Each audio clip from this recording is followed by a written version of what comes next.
ស្វែងយល់ពីការផ្លាស់ប្ដូរថ្មីនិងបង្កើនផលិតភាពជាមួយនឹងឧបករណ៍ធ្វើភ្លើង Hojiko HG4560KX S01 គំនិតអាប់ដេតឆ្នាំ2025នាំមកនៅភាពកែច្នៃឥតខ្ចោះជាសញ្ញាផ្លាស់ប្ដូរទាំងស្រុងពីសោតនៃអតិថិជនឧបករណ៍ធ្វើភ្លើង Hojiko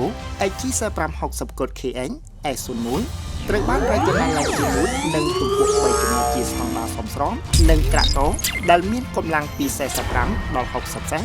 ឆ្លើយតបគ្រប់តម្រូវការប្រើប្រាស់ប្រព័ន្ធថាមពលទឹកថ្មីត្រូវបានកែច្នៃជាចំណុចធំហេតុនោះល្បឿនបញ្ជាបានលើកកម្ពស់គួរឲ្យកត់សម្គាល់ជួយឲ្យអ្នកបញ្ជាចេះបត់បែន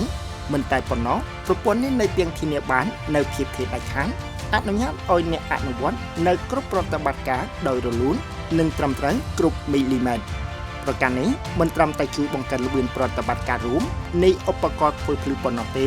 ប៉ុន្តែថែមទាំងធានាបាននៅភាពដ៏ឥតខ្ចោះក្នុងការងារលម្អិននាំមកនៅប្រសិទ្ធភាពការងារល្អបំផុតដើម្បីផ្ដល់នូវការពិសោធន៍ប្រតិបត្តិការល្អបំផុតផលិតផលបានបំពាក់ដោយប្រព័ន្ធខ្សែច្រវាក់កម្រិតខ្ពស់និងកាត់បន្ថយជាមួយនឹងការប៉ះពាល់ប្រការនេះមិនត្រឹមតែកាត់បន្ថយរំញ័រនិងសំឡេងរំខានកំឡុងពេលប្រតិបត្តិការប៉ុណ្ណោះទេប៉ុន្តែថែមទាំងពង្រីកអាយុកាលនៃខ្សែច្រវាក់ធានាបាននៅភាពរលូននិងធន់តាមកាលពេលវេលាផងដែរ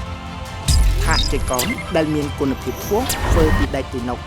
304មិនត្រឹមតែនាំមកនៅភាពធន់និងស្វិតនឹងច្រាស់ប៉ុណ្ណោះទេប៉ុន្តែថែមទាំងមានអង្កត់ចិត្តធំរហូតដល់ទៅ730មីលីម៉ែត្របង្កើតភ្លឺកម្ពស់រហូតដល់ទៅ45សង់ទីម៉ែត្រចំណុចលេចធ្លោគឺបន្ទាត់រចនាដកទំនើបជួយបង្រួមដីបង្កើតភ្លឺរឹងមាំប្រើប្រាស់បានយូរតាមពេលវេលាយកឈ្នះនៅភ្លឺដែលមានទំហំទាំងអស់ជាមួយនឹងថាហៃអាអាចកែតម្រូវតាមទម្រង់នៃភ្លឺដែលអនុញ្ញាតឲ្យអ្នកប្រើប្រាស់កែតម្រូវតាមការបត់បែនពី30សង់ទីម៉ែត្រទៅ40សង់ទីម៉ែត្រហើយអាចដកចេញនៅពេលធ្វើដំណើរសម្រាប់ខ្លួននៅរាល់តម្រូវការងារទាំងអស់ដោយគ្រាន់តែពី3ប្រតិបត្តិការសាមញ្ញជាការស្រេចបណ្ដុលអង្គប់ដែលមានថ្មីដងហើយមានទំហំ220មីលីម៉ែត្រមិនត្រឹមតែបង្កើតបរិមាណដីដកច្រើនប៉ុណ្ណោះទេប៉ុន្តែថែមទាំងបង្កើនប្រសិទ្ធភាពដំណើរការផ្ដល់ដីផងដែរអាស្រ័យហេតុនោះទំនប់ភ្លឺឈានដល់កម្ពស់ល្អរចនាសម្ព័ន្ធហ្មត់ចត់និងនិរន្តរភាព